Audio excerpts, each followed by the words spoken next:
Have you seen these ads online replaying salutes, then pitching low-energy candidates that can save our nation? They'll raise $50 million off your tortured soul because you're hoping to do something, anything right now. And they'll likely lose in a landslide because their lousy consultants want to tap into your national outrage for their profit. Oh, hey Josh, nice to meet you. I'm one of the lousy consultants you were referring to in your video about the 2 Florida special elections.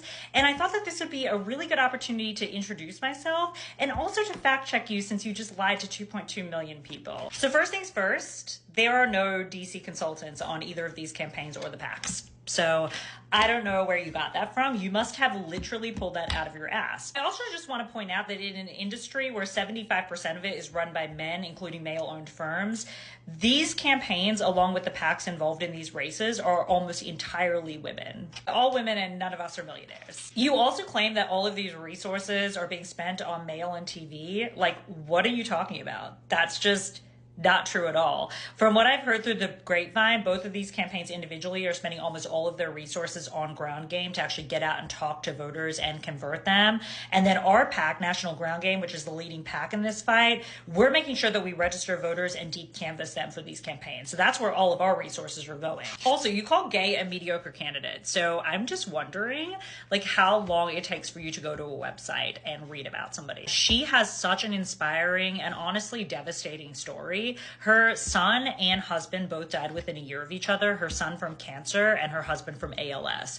And instead of doing what most people would do and just not being able to function, she decided that she was going to get up and she was going to run for Congress and she was going to represent us no matter what. So at first I was just going to let this go because I just thought that you just were some guy that knew nothing about politics and you were just posting this for some clout. But then I looked up your LinkedIn and I saw that you've been running a digital consulting firm for the past 7 years. And to me, it just seems really interesting that you would go out there putting this video out there to stop people from giving resources to women and minority-owned firms and organizations who are out there doing incredible footwork for literally 100+ hours a week. And maybe it's just because you're mad because you're not the leading digital consultant on this race. I don't know. Just putting it out there. Just a theory. And let me just end by saying this, since clearly you don't know how electoral organizing works.